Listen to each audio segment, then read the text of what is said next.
ಕಾಯಂ ಪಿಡಿಒ ನೇಮಕ ಸೇರಿದಂತೆ ವಿವಿಧ ಬೇಡಿಕೆಗಳಿಗಾಗಿ ಪ್ರತಿಭಟನೆಗೆ ಇಳಿದ ಗ್ರಾಮ ಪಂಚಾಯಿತಿ ಅಧ್ಯಕ್ಷರು, ಸದಸ್ಯರು. ಅರಸೀಕೆರೆ ತಾಲೂಕಿನ ಪುರ್ಲೆಹಳ್ಳಿ ಗ್ರಾಮ ಪಂಚಾಯಿತಿ ಮುಂದೆ ವಿವಿಧ ಬೇಡಿಕೆಗಳು ಮತ್ತು ಕಾಯಂ ಪಿಡಿಒ ಅವರನ್ನು ನೇಮಿಸುವಂತೆ ಗ್ರಾಮ ಪಂಚಾಯಿತಿ ಅಧ್ಯಕ್ಷರಾದ ಜಿ.ಎನ್. ನೀಲಾ ಇವರ ನೇತೃತ್ವದಲ್ಲಿ ಗ್ರಾಮ ಪಂಚಾಯಿತಿ ಸದಸ್ಯರುಗಳು ಸೇರಿದಂತೆ ಗ್ರಾಮದ ಸಾರ್ವಜನಿಕರು, ಮಹಿಳೆಯರು ಪ್ರತಿಭಟನೆ ನಡೆಸಿದರು.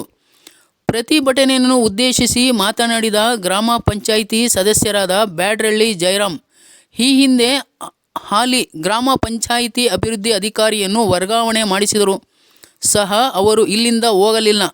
ಇವರ ಹಿಂದೆ ಕಾಣದ ಕೈಗಳು ಕುತಂತ್ರ ನಡೆಸಿದೆ. ಇವರು ಇಲ್ಲಿ ಉಳಿದುಕೊಳ್ಳಲು ಕಾರಣವಾಯಿತು. ಇವರು 2 ಕಡೆ ಗ್ರಾಮ ಪಂಚಾಯಿತಿಗಳಲ್ಲಿ ಕರ್ತವ್ಯ ನಿರ್ವಹಿಸುತ್ತಿರುವುದರಿಂದ ಪುರ್ಲೆಹಳ್ಳಿ ಗ್ರಾಮ ಪಂಚಾಯಿತಿ ವ್ಯಾಪ್ತಿಯ ನಾಗರಿಕರಿಗೆ ತುಂಬ ತೊಂದರೆ ಉಂಟಾಗುತ್ತದೆ. ಸಮಯಕ್ಕೆ ಸರಿಯಾಗಿ ಸ್ವಚ್ಛತೆ, ಬೀದಿ ದೀಪ, ಕುಡಿಯುವ ನೀರಿನ ಸಮಸ್ಯೆಯೂ ಸಹ ಉಂಟಾಗಿದ್ದು ಪುರ್ಲೆಹಳ್ಳಿ ಗ್ರಾಮ ಪಂಚಾಯಿತಿ ವ್ಯಾಪ್ತಿಯ ನಾಗರಿಕರಿಗೆ ಸಮಸ್ಯೆ ಹೆಚ್ಚಾಗುತ್ತಿದೆ. ಹೀಗಾಗಿ ನಾವು ಪ್ರತಿಭಟನೆಯ ಹಾದಿ ಹಿಡಿದಿದ್ದೇವೆ. ನಾಗರಿಕರು ಸಹ ತಾಳ್ಮೆಯನ್ನು ಕಳೆದುಕೊಂಡಿದ್ದಾರೆ.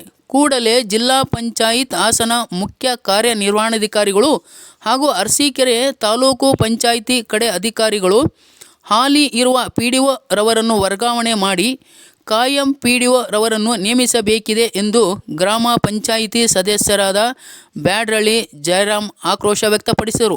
ನಂತರ ಮಾತನಾಡಿದ ಕಾಂಗ್ರೆಸ್ ಪಕ್ಷದ ಮುಖಂಡರಾದ ರಾಜಾ ನಾಯ್ಕ್, ನಾವು ಕಾಂಗ್ರೆಸ್ ಪಕ್ಷದಲ್ಲಿಯೇ ಇದ್ದು ಸಣ್ಣ ಮಟ್ಟದಿಂದ ಶಾಸಕರು, ಶಾಸಕರಿಂದ ಮಂತ್ರಿಗಳು, ಮಂತ್ರಿಗಳಿಂದ ಮುಖ್ಯಮಂತ್ರಿಗಳವರೆಗೆ ನಮ್ಮದೇ ಸರ್ಕಾರ ಇದ್ದರೂ ಸಹ ನಮ್ಮ ಪುರ್ಲೆಹಳ್ಳಿ ಗ್ರಾಮ ಪಂಚಾಯಿತಿಯಲ್ಲಿ ಒಬ್ಬ ದಲಿತ ಮಹಿಳೆ ಅಧ್ಯಕ್ಷರಾಗಿದ್ದಾರೆ.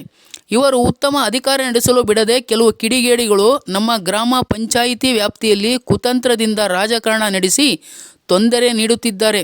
ಇದು ಹೀಗೆ ಮುಂದುವರಿದರೆ ಹಾಸನ ಜಿಲ್ಲಾ ಪಂಚಾಯಿತಿ ಕಚೇರಿ ಮುಂದೆಯೂ ಸಹ ಉಗ್ರ ಪ್ರತಿಭಟನೆ ನಡೆಸಬೇಕಾಗುತ್ತದೆ. ಕೂಡಲೇ ಹಾಲಿ ಇರುವ ನಿಯೋಜಿತ ಪಿಡಿಒ ರವರನ್ನು ವರ್ಗಾವಣೆ ಮಾಡಿ ಕಾಯಂ ಪಿಡಿಒ ರವರನ್ನು ನೇಮಿಸಿಕೊಡಬೇಕು ಎಂದು ರಾಜನಾಯ್ಕ್ ತಮ್ಮ ಆಕ್ರೋಶವನ್ನು ಹೊರಹಾಕಿದರು. ಗ್ರಾಮ ಪಂಚಾಯಿತಿ ವ್ಯಾಪ್ತಿಯಲ್ಲಿ ಸುಮಾರು ವರ್ಷಗಳಿಂದ ಕಂದಾಯ ಗ್ರಾಮಗಳಾಗಿ ಬರುತ್ತಿದ್ದು ಈ ಸ್ವತ್ತು ಸಿಗದೆ ಜನರು ಪರದಾಡುತ್ತಿದ್ದಾರೆ.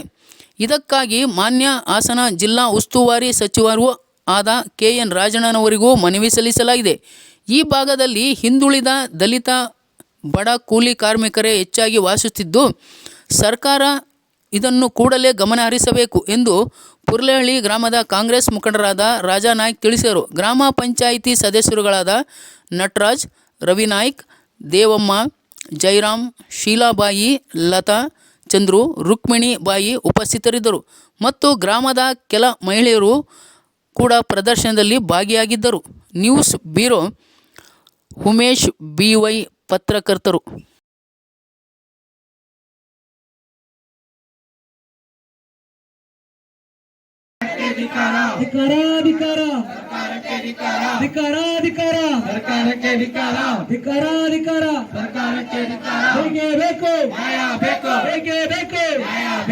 ಅನ್ಯಾಯ ಅನ್ಯಾಯ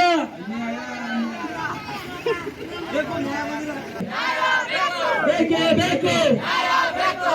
ಸರ್ಕಾರಕ್ಕೆ ಧಿಕ್ಕಾರ, ಸರ್ಕಾರಕ್ಕೆ ಧಿಕ್ಕಾರ, ಧಿಕ್ಕಾರ, ಧಿಕ್ಕಾರ, ಧಿಕ್ಕಾರ, ಧಿಕ್ಕಾರ.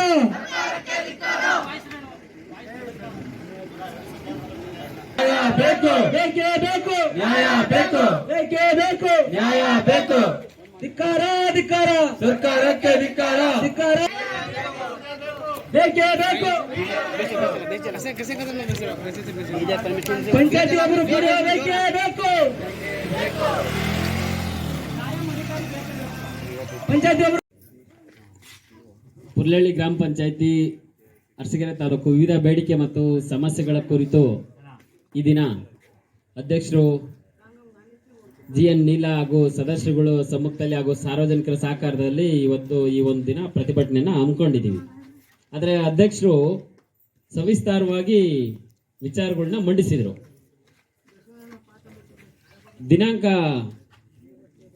29/11/2023 ಈ ನಿಯೋಜಿತ ಅಭಿವೃದ್ಧಿ ಅಧಿಕಾರಿಗಳು ಅವರ ಮೂಲ ಸ್ಥಾನಕ್ಕೆ ವರ್ಗಾವಣೆಯಾಗಿ ಆದೇಶ ಆಗಿದೆ. ಆ ಆದೇಶನ ತಡೆಹಿಡಲಿಕ್ಕೆ ಈ ಕ್ಷೇತ್ರದ ಪ್ರಭಾವಿ ರಾಜಕಾರಣಿ ಒಬ್ರು, ಈ ಕ್ಷೇತ್ರದ ಶಾಸಕರು ಸಂಬಂಧಪಟ್ಟ ಸಿಇಒ ಅವರಿಗೆ ದೂರವಾಣಿನೂ ಕರೆ ಮುಖಾಂತರ ತಿಳಿಸಿ ಆ ಆದೇಶನ ತಡೆ ಹಿಡಿಸಿದ್ದಾರೆ ಅಂತೇಳಿ ಸಾರ್ವಜನಿಕರು ಮಾತಾಡ್ತಾ ಇದ್ದಾರೆ. ನಮಗೆ ತಿಳಿದಿರೋ ವಿಚಾರ. ತದನಂತರದಲ್ಲಿ ನಿಯೋಜಿತ ಅಭ್ಯರ್ಥಿಯ ಇದು ಅಧಿಕಾರಿ ಅವರ ಆದೇಶ ಕ್ಯಾನ್ಸಲ್ ಆದ ನಂತರ ಅವರೇ ಉಳ್ಕೊಳ್ತಾರೆ ಈ ಪಂಚಾಯತಿಲಿ. ಉಳಿದ ನಂತರ ನಡೆದಂತ ಘಟನೆಗಳು ನಾವು ಎಲ್ಲ ಗ್ರಾಮ ಪಂಚಾಯತಿ ಸದಸ್ಯರಾಗಿ ಚುನಾಯಿತ ಪ್ರತಿನಿಧಿಗಳಿಗೆ ಆಯ್ಕೆಯಾಗಿ ಬಂದಿದ್ದೀವಿ. ಬಂದ ನಂತರದಲ್ಲಿ ಈ ಪಂಚಾಯತಿಲಿ ಉಸಿರುಗಟ್ಟಿದ ವಾತಾವರಣ ಇದೆ. ಚುನಾಯಿತ ಸದಸ್ಯರುಗಳಿಗೆ, ಸಾರ್ವಜನಿಕರಿಗೆ ಕೆಲಸ ಮಾಡ್ಕೊಡಕ್ ಆಗ್ತಾ ಇಲ್ಲ. ಪರಿಸ್ಥಿತಿ ಯಾವ ಮಟ್ಟಕ್ಕಿದೆ ಅಂದ್ರೆ ಅಧಿಕಾರಿ ವಿಕೇಂದ್ರೀಕರಣ ಮಾಡಿದೀವಿ ಅಂತ ರಾಜ್ಯ ಸರ್ಕಾರ ಬೊಬ್ಬೆ ಹೊಡಿತಾರೆ ಭಾಷಣದಲ್ಲಿ. ರಾಜ್ಯದ ಮುಖ್ಯಮಂತ್ರಿಗಳು, ಸಂಬಂಧಪಟ್ಟ ಸಚಿವರು, ನಾವು ಪಂಚಾಯತಿಗಳನ್ನ ಬಲಗೊಳಿಸ್ತೀವಿ, ನಾವು ಶಕ್ತಿ ತುಂಬುತ್ತೀವಿ ಅಂತೇಳಿ ಸಾಕಷ್ಟು ಹೇಳ್ಕೊಳ್ತಾರೆ ರಾಜಕೀಯ ಸಭೆಗಳಲ್ಲಿ. ಆದರೆ ಅದನ್ನ ನಾವು ನೋಡಿದಾಗ ಹತ್ತಿರದಿಂದ ಎಲ್ಲೂ ಕೂಡ ನಮ್ಮ ಪಂಚಾಯತಿ ಬಲಗೊಳ್ಳಲಿಕ್ಕೆ ಅವಕಾಶನೇ ಸಿಗ್ತಾ ಇಲ್ಲ. ಸ್ಥಳೀಯ ಶಾಸಕರುಗಳ ಪ್ರಭಾವದಿಂದ ಪಂಚಾಯತಿಗಳು ಅವ್ರ ಹಿಡಿತದಲ್ಲಿದ್ದಾವೆ. ಇದು ಯಾಕೆ ಈ ರೀತಿ ಆಗ್ತಾ ಇದೆ ಅಂತೇಳಿ ನನಗೂ ಕೂಡ ನೋವಾಗಿದೆ.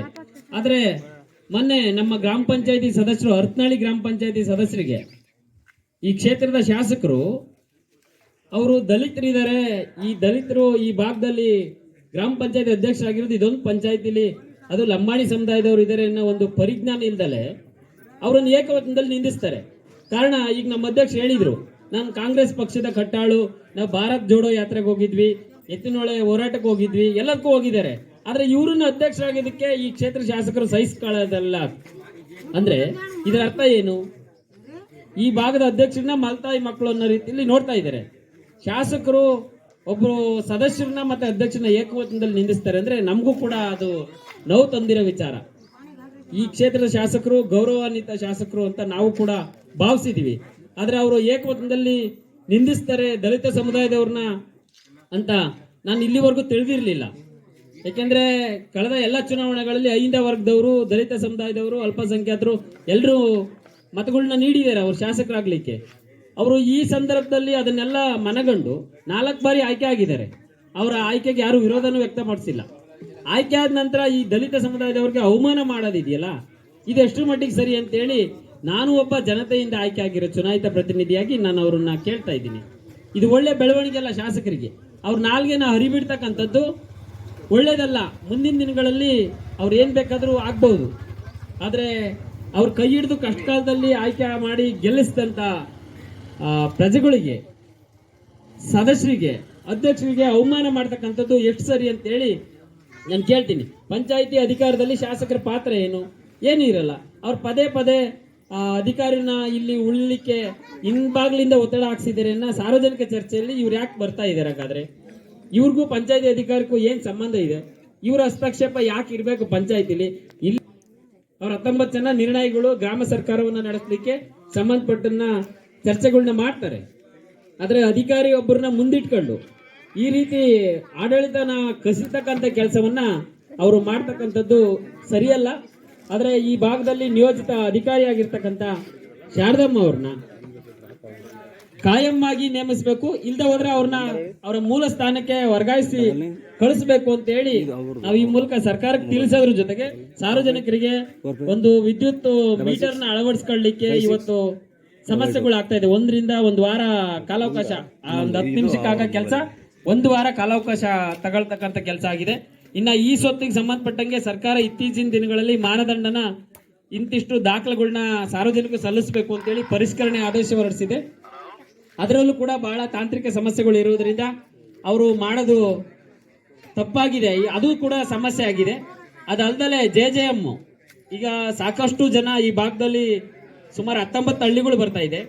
ಈ ಭಾಗದ ಹಳ್ಳಿಗಳಲ್ಲಿ ಕೆಲವರಿಗೆ ಹ್ಯಾಂಡ್ ಓವರ್ ಮಾಡ್ಕೊಂಡಿದ್ದಾರೆ. ಆದ್ರೆ ಇಲ್ಲಿವರೆಗೂ ಕೂಡ ನೀರನ್ನ ಜನತೆ ಬಳಕೆ ಮಾಡ್ಕೊಳ್ಳಿಕ್ಕೆ ಆಗಿಲ್ಲ. ಇದ್ರ ಕಾರಣ ಏನು? ಸಂಬಂಧಪಟ್ಟ ಇಂಜಿನಿಯರು, ಸಂಸದರು ಸಭೆಗಳಲ್ಲಿ ಉತ್ತರ ಕೊಟ್ಟೋದ್ರು, ನಾವು ಸರಿಪಡಿಸ್ತೀವಿ ಅಂತೇಳಿ. ಇಲ್ಲಿವರೆಗೂ ಆಗಿಲ್ಲ. ಈ ಕ್ಷೇತ್ರದ ಶಾಸಕರು ನಾವು ನೀರಾವರಿ ಮಾಡಿಸಿದೀವಿ, ಕೆರೆಗೆ ನೀರು ತುಂಬ್ತೀವಿ, ಎತ್ತಿನೊಳೆ ನೀರು ಹೋರಾಟ ಮಾಡಿ ತಂದ್ಕೊಟ್ಟಿದೀವಿ ಅಂತ ಹೇಳ್ತಾರೆ, ಒಪ್ಕೊಳ್ತೀವಿ. ಆದ್ರೆ ಅದ್ಯಾವುದು ಕೂಡ ಪರಿಣಾಮಕಾರಿಯಾಗಿ ಜಾರಿ ಆಗಿಲ್ಲ. ಸಂಬಂಧಪಟ್ಟ ಗುತ್ತಿಗೆದಾರ ಕೇಳಿದ್ರೆ, ಅಣ್ಣ ನಮಗೆ ತುಂಬಾ ಒತ್ತಡ ಇದೆ, ನಾವು ಯಾರು ನೋಡ್ಕೋಬೇಕು ಅಂತ ಹೇಳಿ ಗುತ್ತಿಗೆದಾರಗಳು ನೋವು ಹೇಳ್ಕೊಳ್ತಾರೆ. ಆದ್ರೆ ಸಾರ್ವಜನಿಕರಿಗೆ ಕೆಲಸ ಕಾರ್ಯಗಳು ಆಗ್ತಾ ಇಲ್ಲ. ನಾವೇನು ಶಾಪಗ್ರಸ್ತನ ಪುರ್ಲಳ್ಳಿ ಪಂಚಾಯತಿ ಭಾಗದ ಜನಗಳು? ಏನು ಅನ್ಯಾಯ ಆಗಿದೆ ಈ ಭಾಗದಲ್ಲಿ? ಶಾಸಕರಿಗೆ ಸಾಕಷ್ಟು ಓಟ್ ಕೊಟ್ಟಿದ್ದಾರೆ. ಅವರು ಈ ಜನಗಳ ನೋವುಗಳನ್ನ, ಕಷ್ಟ ಸುಖಗಳನ್ನ ಆಲಿಸ್ಬೇಕು, ಮೂಲಭೂತ ಸೌಲಭ್ಯಗಳನ್ನ ಕಲ್ಪಿಸೋದ್ರಿಗೆ ಸಹಕಾರ ಕೊಡಬೇಕು. ಅದನ್ನ ಬಿಟ್ಟು ಅವರು ಸದಸ್ಯರುಗಳನ್ನ ನಿಂದಿಸ್ತದು, ಅಧ್ಯಕ್ಷರಿಗೆ ನೀವು ವೋಟ್ ಮಾಡಿದ್ದೀರಾ ನಮ್ಗೆ ವಿರೋಧ ಆದವ್ರಿಗೆ ಅಂತ ಹೇಳಿ ಅವ್ರು ಹೇಳಿಕೆ ನೀಡ್ತಕ್ಕಂಥದ್ದು ಸರಿಯಲ್ಲ. ನಾವು ಇದ್ರ ಸಂಬಂಧಪಟ್ಟಂಗೆ ಆಡಿಯೋ ಇದೆ, ಅವ್ರು ಮಾತನಾಡಿರೋದು, ಅದನ್ನ ರಿಲೀಸ್ ಮಾಡ್ತೀವಿ. ಅದಾಗಬಾರ್ದು ಅಂದ್ರೆ ಅವರು ಖುದ್ದಾಗಿ ಈ ಪಂಚಾಯತಿಯ ಸದಸ್ಯರುಗಳ್ದ ಸಾರ್ವಜನಿಕರ ಸಮಸ್ಯೆಗಳನ್ನ ಆಲಿಸಿ ಬಗೆಹರಿಸೋ ಪ್ರಯತ್ನ ಮಾಡಬೇಕು. ಇಲ್ಲದೆ ಹೋದ್ರೆ ಇವತ್ತು ಒಂದು ದಿನ ಇದು ಪ್ರತಿಭಟನೆ ಹಮ್ಮಿಕೊಂಡಿರೋದಲ್ಲ, ಮುಂದಿನ ದಿನಗಳಲ್ಲಿ ನಾವು ಅವಿರತ ಹೋರಾಟವನ್ನು ರೂಪಿಸ್ತೀವಿ. ನಮ್ಮ ಆಡಳಿತ ಕೊನೆಗೊಳ್ಳೋವರೆಗೂ ಕೂಡ ನಾವು ಇಲ್ಲಿ ಯಾವ ಕಾಣದ ಕೈ ಪುರ್ಲಳ್ಳಿ ಪಂಚಾಯತಿಲಿ ಏನ್ ಕಾಣ್ತಾ ಇದೆ ಆಡಳಿತ ವ್ಯವಸ್ಥೆಯನ್ನ ಕಿತ್ಕೊಳ್ಳಿಕ್ಕೆ, ಆ ಒಂದು ವ್ಯವಸ್ಥೆಯ ವಿರುದ್ಧ ನಾವೆಲ್ಲ ಸದಸ್ಯರುಗಳಿಗೂ ಸೇರಿ ನಾವು ಹೋರಾಟನ ಇಳಿತೀವಿ, ಹೋರಾಟ ಮುಂದುವರಿಸ್ತೀವಿ ಅಂತ ಹೇಳಿ ನಾವು ತಿಳಿಸಕ್ಕೆ ಇಷ್ಟಪಡ್ತಾ ಇದ್ದೀನಿ. ಅದ್ರ ಜೊತೆಗೆ ಮಹಿಳೆಯರಿದ್ದಾರೆ, ಮಹಿಳೆಯರಿಗೆ ಅಧಿಕಾರ ಕೊಟ್ಟಾಗ ನಾವು ಗೌರವಿಸ್ಬೇಕು. ಅದನ್ನ ಬಿಟ್ಟು ಅವ್ರ ಬಗ್ಗೆ ಏಕವಚನದಲ್ಲಿ ಮಾತಾಡ್ತಕ್ಕಂಥದ್ದು ಒಬ್ಬರು ಚುನಾಯಿತ ಪ್ರತಿನಿಧಿಯಾಗಿ ನಾನು ಖಂಡಿತವಾಗಿ ಖಂಡಿಸ್ತೀವಿ. ಪಕ್ಷ ಯಾವುದೇ ಇರಲಿ, ನಾವು 8 ಜನ JDS ಬೆಂಬಲಿತ ಪಕ್ಷದ ಸದಸ್ಯರು ಕಾಂಗ್ರೆಸ್ ಪಕ್ಷದ ಬೆಂಬಲಿತ ಸದಸ್ಯರನ್ನ ಅಧ್ಯಕ್ಷರು ಮಾಡಿದೀವಿ. ನಾವು ಕಾಂಗ್ರೆಸ್ ಪಕ್ಷದ ಬೆಂಬಲಿತ ಸದಸ್ಯರನ್ನೇ ಅಧ್ಯಕ್ಷರು ಮಾಡಿರೋದು ಇಲ್ಲಿ, JDS ಪಕ್ಷದವ್ರನ್ನಲ್ಲ. JDSನವರೇ ಬೆಂಬಲ ಕೊಟ್ಟಿರುವಾಗ ನೀವೇಕೆ ಸಹಿಸ್ಕೊಳ್ಳಲ್ಲ? ಮಹಿಳೆಯವರು ಅಧ್ಯಕ್ಷರಾಗಿದ್ದಾರೆ, ಯಾಕೆ ಸಹಿಸ್ಕೊಳ್ತಾ ಇಲ್ಲ? ಇದರಲ್ಲಿ ಏನು ಶಾಸಕರೇನು ವೋಟಿಂಗ್ ಪವರ್ ಇದೆಯಾ ಗ್ರಾಮ ಪಂಚಾಯತಿಗೆ? ಇಷ್ಟೊಂದು ದ್ವೇಷದ ಭಾವನೆ ಇಟ್ಕೊಂಡು ವಿರೋಧ ವ್ಯಕ್ತಪಡಿಸ್ತಕ್ಕಂಥದ್ದು ಅಲ್ಲ. ನಾವು ಇದನ್ನ ನೀವೊಬ್ರು 4 ಬಾರಿ ಆಯ್ಕೆ ಆಗಿರೋ ಶಾಸಕರಿದ್ದೀರಾ, ನಾವು ಗೌರವಿಸ್ತೀವಿ. ಆದ್ರೆ ನೀವು ಈ ರೀತಿ ಹೇಳಿಕೆ ಕೊಡ್ತಕ್ಕಂಥದ್ದು ಸರಿಯಲ್ಲ ಅಂತ ಹೇಳಿ ನಮ್ಮ ಪಂಚಾಯತಿ ಅಭಿವೃದ್ಧಿ ಅಧಿಕಾರಿಗಳನ್ನ ಕೂಡಲೇ ಸಂಬಂಧಪಟ್ಟ ಅಧಿಕಾರಿಗಳ ಜೊತೆ ಚರ್ಚೆ ಮಾಡಿ ಅವರ ಮೂಲ ಸ್ಥಾನಕ್ಕೆ ವರ್ಗಾಯಿಸಿ ನಮಗೆ ಕಾಯಂ ಆಗಿರ್ತಕ್ಕಂಥ ಅಧಿಕಾರಿನ ಇಲ್ಲಿ ಹಾಕೊಡೋದ್ರ ಮುಖಾಂತರ ಸಾರ್ವಜನಿಕ ಕೆಲಸ ಕಾರ್ಯಗಳಿಗೆ ಮುಕ್ತವಾಗಿ ಅವಕಾಶ ಮಾಡಿಕೊಡ್ಬೇಕು. ಯಾವುದೇ ಉಸಿರುಗಟ್ಟಿದ ವಾತಾವರಣ ಇರಬಾರ್ದು. ಪಂಚಾಯತಿ ಕಚೇರಿ ಸಾರ್ವಜನಿಕರ ಕಚೇರಿ. ನಾವು ಚುನಾಯಿತರಾಗಿರೋದು ಸಾರ್ವಜನಿಕ ಕೆಲಸ ಮಾಡ್ಲಿಕ್ಕೆ, ನಮ್ಮನೆ ಕೆಲಸ ಮಾಡ್ಕೊಳ್ಳಿಕ್ಕಲ್ಲ. ಇಲ್ಲಿ ಯಾರೇ ಬಂದ್ರು ಇನ್ಫ್ಲೂಯೆನ್ಸ್ ಬಳಸ್ಕೊಳ್ಳೋದು, ಒತ್ತಡದಲ್ಲಿ ನಾವು ಕೆಲಸ ಕಾರ್ಯನ ಮಾಡಿಸ್ತಕ್ಕಂಥದ್ದಾಗಿದೆ. ಇದು ಯಾವುದು ಶಕ್ತಿ ಇದೆ ಅಂತ ನಾವು ಇಲ್ಲಿವರೆಗೂ ಕೂಡ ಸಮಾಧಾನವಾಗಿ ಹೋಗಿದ್ವಿ. ಇವತ್ತು ಪ್ರತಿಭಟನೆ ಮಾಡೋ ಹಂತಕ್ಕೆ ಬಂದಿದೀವಿ ಅಂದ್ರೆ ನಮಗೆ ನೋವಿದೆ. ಆ ನೋವನ್ನ ಪ್ರತಿಭಟನೆ ಮುಖಾಂತರ ಸಾರ್ವಜನಿಕರ ಗಮನಕ್ಕೆ ತರಕ್ ಬಯಸ್ತಾ ಇದೀವಿ.